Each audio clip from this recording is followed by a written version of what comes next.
आइए आज हम लोग देखते हैं सामान्य ज्ञान। हाँ, आराम से। पहला क्वेश्चन है, वन महोत्सव किसने प्रारंभ किया? मुंशी कन्हैया लाल मणिकलाल मुंशी। अच्छा यह बताइए, वन महोत्सव मनाने का क्या तात्पर्य था, क्यों मनाया गया? सब लोग पेड़ काटता हाँ, सभी लोग जब जो है पेड़ काटने लगे, हमारे वन को जो है उखाड़ने लगे, उसमें जो रहते थे जीव जंतु परेशान होने लगे। सबसे बड़ी बात है कि हमारा भी जीवन ऑक्सीजन पर डिपेंड है, हमें भी ऑक्सीजन की कमी होने लगेगी। तो इन्होंने बहुत अच्छा कार्य किया। के.एम. मुंशी जी ने वन महोत्सव मनाना शुरू कर दिया। क्या मनाना शुरू कर दिया बेटा? वन महोत्सव।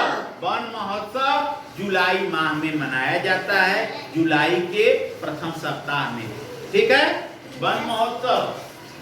फिर उसके बाद विश्व वन्य जीव संरक्षण कोष कहाँ स्थित है? स्विट्जरलैंड में। कहाँ पे है बेटा? स्विट्जरलैंड में। यह एक कोष बना हुआ है, उसमें पैसे जमा होते हैं। जैसे मान लीजिए जो वन्य जीव जंतु हैं, उनको संरक्षण के लिए फंड की आवश्यकता पड़ी तो उसमें से जो है फंड निकाल करके उनका संरक्षण किया जाता है। और उसमें नियमावली वगैरह हर चीज बनाई जाती है कि उनके जीव जंतुओं को जो है, वन्य जो जीव जंतु है, उन्हें किस तरह से रखा जाए सुरक्षित। ठीक है। दूसरा, निमोनिया रोग मानव शरीर के किस अंग को प्रभावित करता है? फेफड़े। फेफड़ा को जो है निमोनिया जो है प्रभावित कर देता है। जब फेफड़ा प्रभावित हो जाता है तो उसमें पानी भर जाता है या तो सूख जाता है। अगर जिस मनुष्य को निमोनिया रोग हो गया, वह जो है उसका फेफड़ा प्रभावित हो जाता है। क्या हो जाता है? प्रभावित हो जाता है और मनुष्य धीरे धीरे मृत्यु हो जाती है। मनुष्य की क्या हो जाती है? मृत्यु हो जाती है।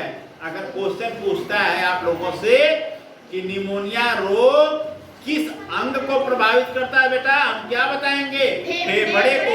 फेफड़े को प्रभावित कर देता है तो हम सांस ले पाते हैं? नहीं। जब सांस रुक जाती है तो मनुष्य का क्या होगा? मृत्यु हो जाएगी। हाँ बेटा। भारत में पहला समाचार पत्र की शुरुआत किसने की थी? जुगल किशोर शुक्ला जी ने शुरू की थी। उदंड मार्तंड नाम का एक साप्ताहिक पत्रिका थी। यह कलकत्ता में, कहाँ पे? कलकत्ता में 1826 में छपना शुरू हुआ था। कहाँ पे? कलकत्ता में 1826 में छपना शुरू हुआ था। यह साप्ताहिक पत्रिका थी, मतलब सप्ताह में एक बार छपती थी, वही जो है पूरे सप्ताह लोग पढ़ते। ठीक, समझ में आ गया? अगर पूछे कहाँ छपी थी तो आप तुरंत बताइए कि कलकत्ता में छपी थी पहली साप्ताहिक पत्रिका, हिंदी पत्रिका थी यह। भारत में पहला समाचार। हाँ, इसके आगे सर्वाधिक ओजोन क्षयकारी गैस कौन सी होती है? CFC। इसी को बेटा हम लोग क्या कहते हैं? क्लोरोफ्लोरोकार्बन। क्लोरोफ्लोरोकार्बन। यह जो है ओजोन परत को जो है क्या कर रही है? प्रभावित कर रही है। तो यह ओजोन क्या है? यह ऑक्सीजन के 3 परमाणुओं से मिलकर के बना है। किससे? 3 परमाणु। इसको हम लिखते हैं क्या? O3। क्या लिखते हैं? O3। ऑक्सीजन के 3 परमाणु मिलकर के O3 बना है। यह जो है कहाँ पे अवस्थित है? वायुमंडल में। वायुमंडल में 5 परत है। कौन कौन सी है? 5। सबसे नीचे कौन सी है? क्षोभ मंडल। कौन सा है? क्षोभ मंडल। उसके ऊपर कौन सा है बेटा? समताप मंडल। कौन सा है? समताप मंडल। उसके ऊपर कौन सा है? थर्ड वाला? मध्य मंडल। कौन सा है? मध्य मंडल। उसके ऊपर कौन सा है? आयन मंडल है। आयन मंडल के ऊपर वायुमंडल है। तो हम आप लोगों को बताएं, जो सेकेंड वाला समताप मंडल है उसी में यह ओजोन परत पाई जाती है। ओजोन परत से हमें क्या फायदा है? जो सूर्य की अल्ट्रावायलेट लाइट, अल्ट्रावायलेट रेज जो आती है पृथ्वी पर, उसको वह रोक लेती है। 90 से 99% तक जो है वह रोक लेती है। अगर वह नहीं रोक पाती तो क्या होता है? जानते हैं अल्ट्रावायलेट रेज जो है सीधे हमारी त्वचा को क्या करती, प्रभावित करती। किसको प्रभावित करती, त्वचा को प्रभावित करती, तो हमें चर्म रोग हो जाता और कैंसर होता। और जो घास दिखाई दे रहे हैं ना अल्ट्रावायलेट रेज से, ये सब प्रभावित हो जाते, पीले पड़ जाते, जल जाते, पेड़ पौधे सब प्रभावित हो जाते। तो यह जो है ओजोन परत हमारी जो है सुरक्षा करती है, लेकिन इसको नुकसान कौन पहुंचा रहा है, CFC क्लोरोफ्लोरोकार्बन। अब यह आप सोचते होंगे क्लोरोफ्लोरोकार्बन कहाँ से जो है निकलती है, जो फ्रीज होता है, एयर कंडीशन होता है, जो हम लोग अपने ऐशो आराम के लिए लगाए हैं, यह सबसे ज्यादा नुकसानदायक है, यह सबसे ज्यादा नुकसानदायक है। यही जो है क्लोरोफ्लोरोकार्बन उसमें भरा जाता है एयर कंडीशन और रेफ्रिजरेटर में, यह प्रभावित करता है ओजोन पर।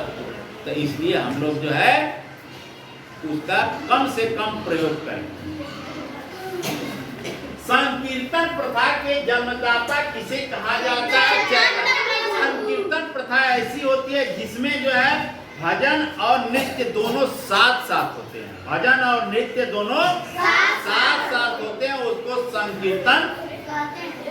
संकीर्तन प्रथा, ठीक है। यह जो है चैतन्य महाप्रभु ने जो है पूर्वोत्तर राज्यों असम वगैरह में ज्यादा प्रचलन था, ठीक है। मानव शरीर का सामान्य तापमान कितना होता है, 37 अंश सेल्सियस, या तो फारेनहाइट में पूछेगा तो 98.6 फारेनहाइट। देखो अगर मान लीजिए यह आपको पता यह भूल गया है तो इसको याद करने के लिए F-32/9 = C/5। देखो बेटा ये सूत्र होता है इसका, क्या होता है, देखो F-32/9 = C/5, ये सूत्र होता है। फारेनहाइट का डाल देंगे इस सूत्र में, रखते हैं मान तो हमें सेल्सियस का पता चल जाता है, और सेल्सियस का रख देते हैं तो फारेनहाइट, ठीक है। मानव शरीर का टेम्परेचर जो है हमारा सामान्य टेम्परेचर, जैसे मान लीजिए अगर कोई बीमार ना हो, बुखार ना हो, तो उसका टेम्परेचर जो है जब आप देखेंगे तो लगभग इतना रहेगा। जब बुखार रहता है तो ज्यादा टेम्परेचर 37 सेल्सियस से जो है ज्यादा हो जाता है, तो हम जान जाते हैं कि जो है फीवर है।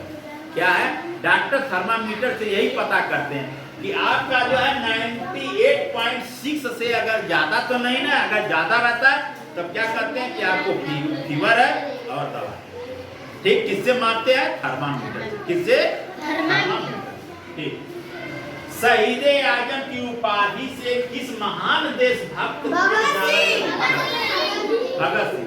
देखो जब भगत सिंह को फांसी दी गई थी ना तो 3 लोगों को साथ में फांसी दी गई थी, भगत सिंह, राजगुरु और सुखदेव को। कब दी गई थी, 23 मार्च सन 1931 को। कब दी गई थी बेटा, 23 मार्च सन 1931 में जो है 3 महानायकों को फांसी दी गई। इसीलिए हम लोग क्या कहते हैं, शहीदे आजम की उपाधि जो है भगत सिंह को। भारतीय राष्ट्रीय ध्वज तिरंगा का डिजाइन किसने तैयार किया। अब यह भी एक सोचने की बात है, पहले इनके दिमाग में, किसके दिमाग में आया होगा कि मेरा झंडा 3 रंग का होगा, गड़ाई और चक्र बताए आगे बढ़ना, तूफानों से हमें नहीं है डरना, तूफानों से हमें डरना।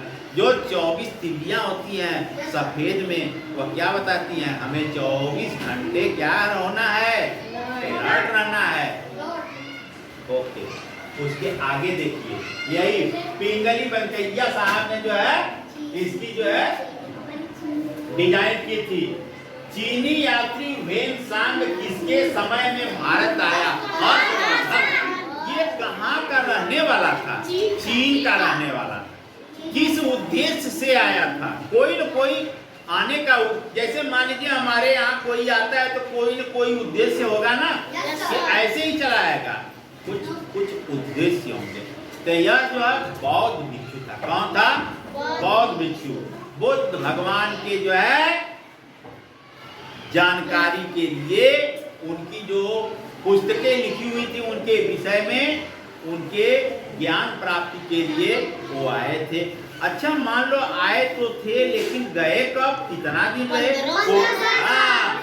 भारत में इन्होंने जो है 15 वर्ष तक रहे, तब चीन वापस गए। बखूबी जो है जितने बौद्ध स्थल थे उसका और जो उनकी पुस्तकें लिखी गई थी सबका अध्ययन करने में इनको, किसको? ह्वेनसांग को। ये तो शासक थे, इन्हीं के शासन काल में आए थे, ठीक है, और 15 साल तक रहे, पूरा अध्ययन करके फिर अपना चले गए। ओके।